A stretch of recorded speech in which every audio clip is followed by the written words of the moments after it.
지난주 우리는 무엇을 듣는가 삼가라는 구절을 살펴보았습니다. 오늘도 예수님은 비유 하나를 주십니다. 비유의 이름은 자라나는 씨의 비유입니다. 이것은 마가복음에만 나오는 비유입니다. 이 비유도 천국의 놀라운 측면을 우리에게 가르쳐 줍니다.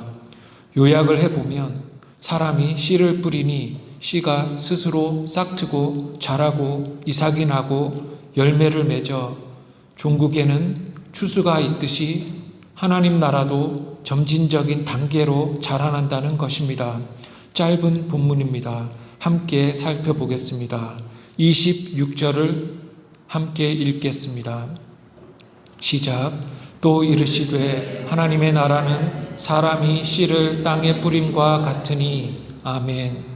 예수님은 하나님 나라를 씨앗이 자람에 비유하십니다.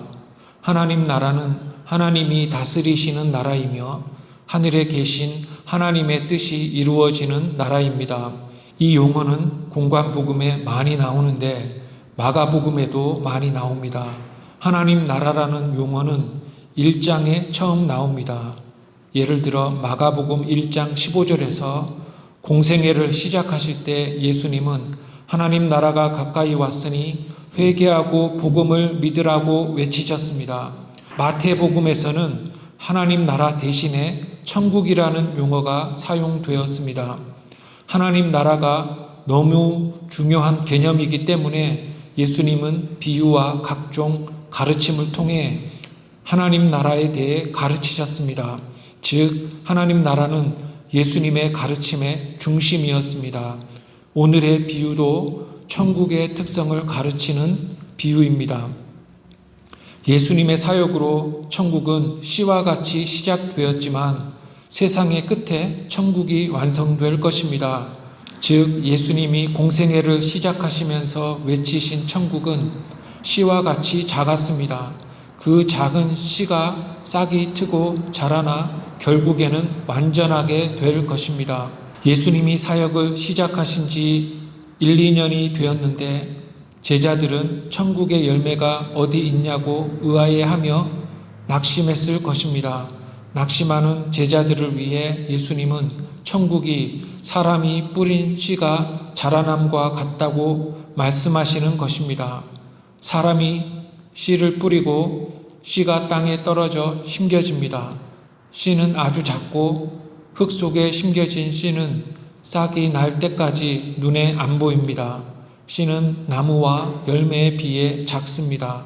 마찬가지로 신앙의 시작도 미약해 보입니다. 사람이 신앙을 받아들일 때 그의 겉모습과 환경은 아무것도 변하지 않습니다.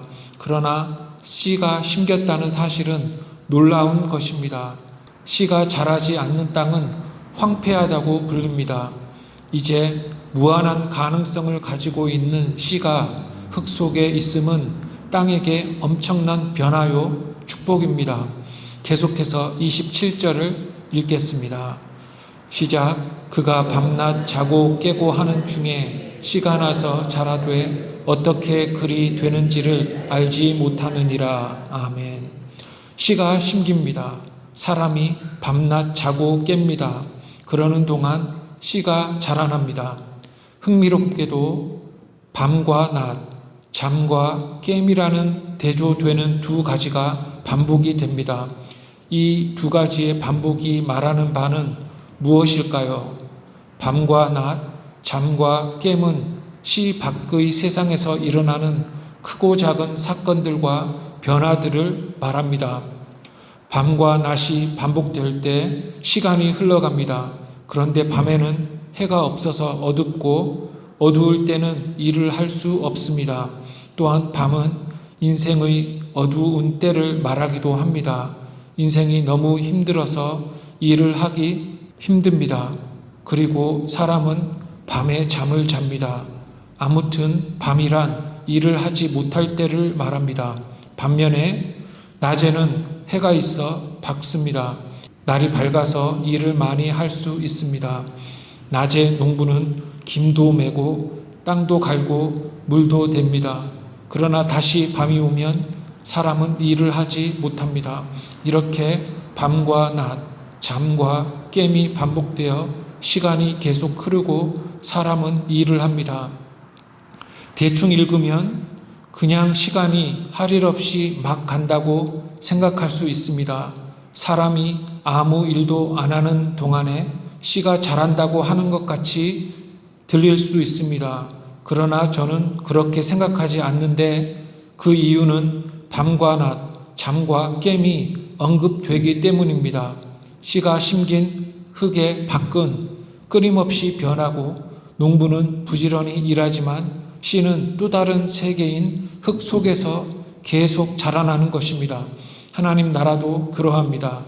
세상의 격동은 반복되지만 천국은 성장하는 것입니다. 사람은 씨가 어떻게 자라는지 알지 못한다고 합니다. 이 말은 무지가 아니라 경이로움을 가리킵니다. 어떻게 생명이 경이롭게 자라나는지를 알지 못한다는 말일 것입니다. 인간의 계획과 지혜가 식물을 키우는 것이 아니라 비와 해와 온도, 공기 등의 놀라운 환경이 성장을 이루는 것입니다. 그런 생명 성장의 작동에 따라서 식물이 자라는 것이 놀라울 뿐인 것입니다. 또한 그토록 작고 미미한 씨가 자라나 열매를 맺는 것이 놀라울 따름입니다. 그것이 온 세상을 덮을 수 있는 모든 생물학적 정보를 모두 가지고 있습니다. 씨는 미래를 뜻하고 무한한 가능성을 뜻합니다. 우리도 각종 씨를 심으나 그 씨의 위력을 인식하지 못할 수 있습니다. 하루하루 살아가기에 바쁜 삶을 살아갑니다. 그렇게 살아도 우리는 신앙의 씨와 천국의 씨가 자라나고 있다는 사실을 잊지 말아야 합니다. 중요한 성경의 지면에 씨에 대한 가르침이 많다는 것은 씨가 중요한 의미를 지니기 때문일 것입니다. 씨는 우리의 소망이요 미래입니다. 미래가 소망입니다. 씨가 자라나는 것 외에는 소망이 없습니다. 밭에 씨도 자라야 하고 우리의 자녀도 자라야 하고 교회도 자라야 하고 하나님 나라도 자라야 합니다. 자그마한 씨가 큰 나무가 되듯이 우리의 씨들은 잘 자라야 합니다. 교회도 마찬가지입니다. 우리는 쇠락해가는 교회가 아니라 열심히 사역해서 성장한 교회를 후대에 물려주어야 합니다. 이것이 우리의 시대적 사명입니다. 씨가 자라기 때문에 장래의 열매를 기대하면서 우리는 오늘도 눈물로 씨를 뿌리는 것입니다. 사람이 하는 것은 자고 깨는 것입니다. 앞에서 언급했듯이 이 말은 사람이 아무 일도 하지 않고 게으르다는 말이 아닙니다. 이것은 씨가 자라는 것에 대해 하는 말입니다. 이 말은 씨가 자랄 때 인간의 한계를 넘어서는 세계적이고 우주적인 작동이 씨의 성장을 지배하고 이끈다는 말입니다. 한 사람이 씨를 뿌리고 각종 농사 일을 하지만 씨앗에 대한 세계적인 작용에 비하면 그러한 수고가 아무것도 아니라는 말입니다. 그래도 일을 해야 합니다. 인간의 일은 믿고 순종하는 것 뿐입니다. 씨만 뿌려놓고 아무것도 안 하는 사람은 열매를 많이 얻을 수 없습니다. 이것은 우리가 경험적으로 아는 바입니다.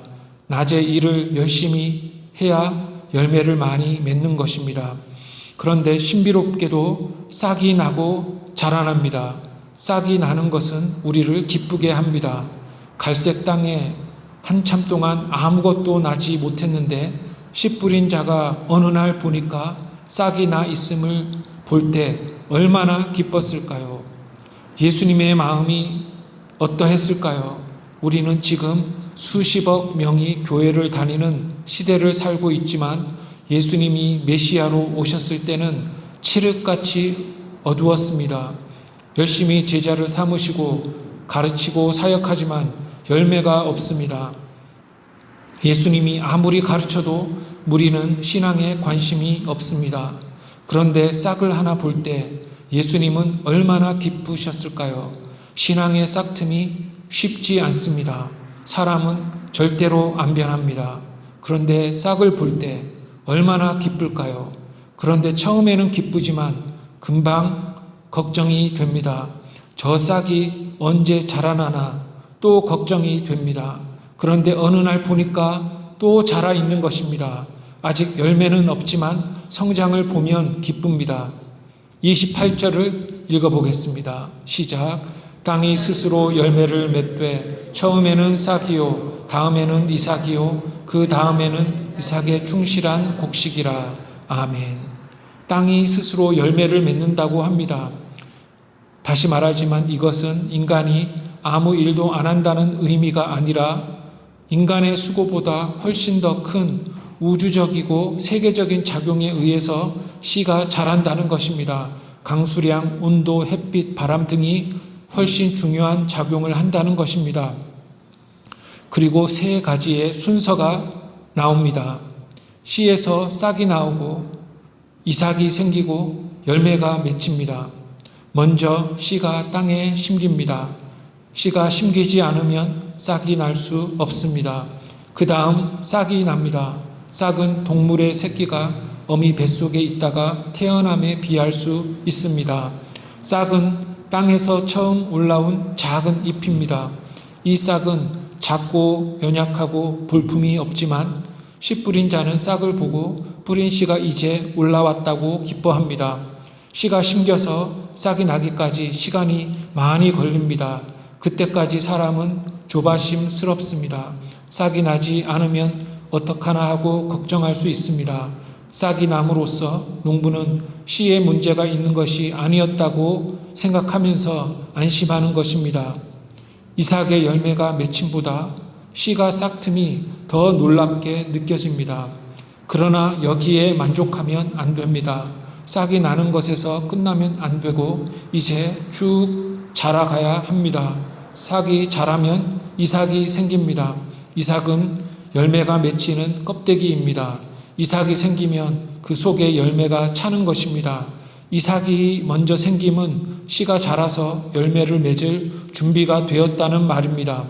싹이 자라서 이삭이 생기려면 무럭무럭 자라야 합니다. 싹 트는 것이 놀랍고 기쁘지만 그게 다가 아니라 그때부터 막 커서 결실할 준비를 해야 하는 것입니다. 그렇게 되려면 많은 양분과 수분을 공급받아서 자라나야 합니다. 결실할 준비가 다 된 곡물이 이삭입니다. 그리고 이삭의 알이 차기 시작합니다. 알맹이가 충실하게 꽉 차고 많은 열매가 열렸을 때 추수를 하는 것입니다. 여기까지 씨가 심겨 자라 열매를 추수하는 것이 씨의 목적입니다. 열매가 목적이므로 땅에 뿌려진 씨는 결실할 때까지 끊임없이 계속 자라야 하는 것입니다. 이 비유가 말하려는 바는 씨의 발화와 성장에 단계가 있다는 것이며 이것은 농부의 수고에 비해 정말로 절대적이라는 것입니다. 농부가 아무 일도 하지 않는다고 생각하면 안 됩니다. 농부의 수고가 있고 씨가 자라는 것이 있다는 것이며 성장의 단계가 있다는 것이며 결국에는 열매가 맺힌다는 것입니다. 마지막으로 29절을 읽겠습니다. 시작. 열매가 익으면 곧 낫을 대나니 이는 추수 때가 이르렀음이라. 아멘. 열매가 익으면 추수를 합니다. 씨의 성장은 열매의 추수로 끝이 납니다. 씨가 끝없이 자라기만 하는 것이 아니라 그 끝이 있다는 것입니다. 이것은 한 세대 혹은 한 시대의 끝일 수도 있고 세상의 끝일 수도 있습니다. 아무튼 무한정 시간이 계속 가는 것이 아니라 시간의 끝이 있다는 것입니다. 사람이 낫을 된다고 합니다. 낫은 심판을 의미합니다. 즉 낫과 추수는 심판을 의미합니다. 한 시대는 끝이 있게 마련이며 끝에는 심판이 있다는 것입니다. 이것은 나라와 개인 신앙에 대해서도 마찬가지입니다. 곧 낫을 된다고 말씀하십니다. 즉각적으로 추수가 일어날 것입니다. 시간이 허비되지 않고 추수는 즉각적으로 옵니다. 즉 종말과 심판은 필연적이고 즉각적일 것입니다. 한 개인이 태어나 거듭나서 성장하고 나서 그들의 열매를 종말에 하나님이 보실 것입니다. 또 종말은 정산도 의미합니다. 정산은 열매에 따라서 상벌이 주어짐을 가리킵니다. 열매에 따른 상벌이 있음이 바로 정의입니다. 선행을 많이 했는데 상이 없거나 많이 범죄했는데 벌이 없으면 정의롭지 않은 것입니다. 벌 받는 것은 심판이고 상 받는 것이 정산입니다. 이것이 세상 끝에 하나님 앞에서 이루어질 것입니다. 또한 세 번째, 추수는 완성을 의미합니다. 그토록 작았던 씨가 자라고 씨가 계획하고 이루려고 했던 모든 가능성을 이루는 것입니다. 일단 열매를 통해 한 시대가 완전하게 되며 또다시 새로운 시대가 시작이 되는 것입니다. 추수가 심판, 정산, 완성을 뜻하지만 본 비유가 중요하게 가르치는 것은 그 자라남의 점진적인 단계가 하나님 나라의 성장에 있다는 것입니다. 이것이 오늘 본문의 내용입니다. 두 가지를 짚으면서 말씀을 맺겠습니다. 첫째, 우리의 신앙은 씨처럼 작고 연약하게 시작하지만 자라나야 한다는 것입니다. 예수님을 믿고 신자가 됨은 씨가 심기는 것과 같습니다. 신자가 될 때 마음에 큰 변화를 겪습니다. 그러나 마음의 변화는 크다 하더라도 옛 모습이 아직도 자신을 지배하고 있고 겉모습이나 주변의 환경은 변하지 않고 그대로 있습니다. 즉 처음에는 외형적으로 변하는 것이 없는 상태가 씨가 심긴 상태라는 것입니다. 먼저 우리는 이 사실을 기억해야 합니다. 처음에는 변화가 없지만 싹이 곧 틉니다. 이것은 들어간 신앙이 작은 외형적인 변화를 일으킨다는 것입니다. 그 예가 바로 성경을 읽기 시작하고 기도하고 하나님의 일을 하려는 마음을 갖기 시작한다는 것입니다. 아직 삶의 변화는 없지만 교회와 말씀에 대한 습관과 기호가 변하는 것입니다. 이것이 신앙의 싹이 트는 것입니다. 씨가 싹이 트고 자라서 이삭을 가지는 것은 선행의 열매를 맺을 준비가 되었다는 것입니다. 싹이 트는 것보다 이삭을 가질 때까지 자라는 것이 수년의 시간이, 수십 년의 시간이 더 걸릴 뿐 아니라 부단한 노력이 필요한 것입니다. 그래야만 열매를 많이 맺을 수 있습니다. 예를 들어 한 어린이가 의사가 되기로 결심했다고 1, 2년 안에 막 사람을 수술할 수 없습니다. 오랫동안 학문과 의술을 배워야 의술을 실행할 수 있는 것처럼 신앙의 열매도 이삭이라는 외형이 있어야 맺힌다는 것입니다. 씨가 싹이 트고 자라고 이삭이 생기는 단계를 거쳐야 하듯이 신앙에는 단계가 있다는 말입니다. 믿기 시작하면 단번에 완전한 신자가 되는 것이 아니라 끊임없는 신앙의 훈련을 통해서 점진적이고 단계적으로 성장해야만 한다는 것입니다. 신앙의 여정을 가는 모든 신자는 이 사실을 이해해야만 합니다. 신앙은 마법이 아닙니다. 요술장이가 나타나서 주문으로 사람을 순식간에 확 바꾸는 것은 없습니다. 한 사람이 신앙을 받아들일 때 바뀌는 것은 복음의 씨가 심긴다는 것입니다. 신자가 가진 소망은 멀리 향하는 것이며 믿음이 있어야 장래에 성장할 그 은혜를 바라보는 것입니다. 예수님을 믿었는데 빨리 환경이 안 바뀌고 성장이 없으면 낙심하기 쉽습니다. 그럴 때 낙심하지 말라는 것입니다. 우리가 하는 봉사와 전도와 교회 성장도 마찬가지입니다. 긴 기다림과 훈련의 시간이 있은 후에 기쁨의 열매를 맺기 때문에 우리는 앞을 바라보며 미리 기뻐하는 것입니다. 둘째로 하나님 나라도 마찬가지로 씨처럼 시작한다는 것입니다. 신약의 하나님 나라는 아주 작게 시작되었습니다. 예수님은 놀라운 기적을 행하시고 많은 것을 가르치셨지만 아무 일도 일어나지 않은 것처럼 보였습니다. 무리는 배우는 데에 관심이 전혀 없고 예수님을 따르려고 하지도 않았습니다. 이 비유는 언제 하나님 나라가 임하는가 하고 질문하면서 낙심하던 당시의 제자들과 신자들을 위로하는 말씀입니다.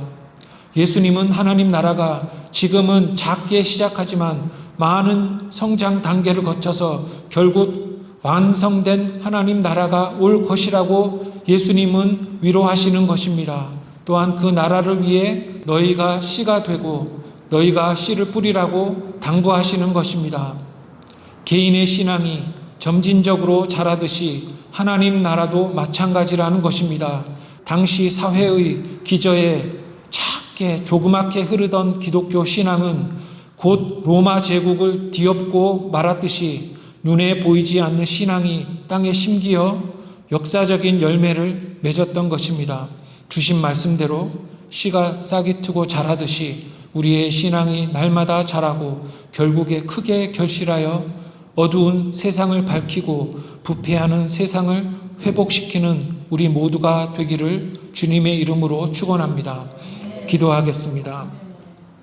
하나님 아버지, 오늘도 말씀을 통해 하나님 나라의 신비를 깨닫게 하시니 참으로 감사합니다.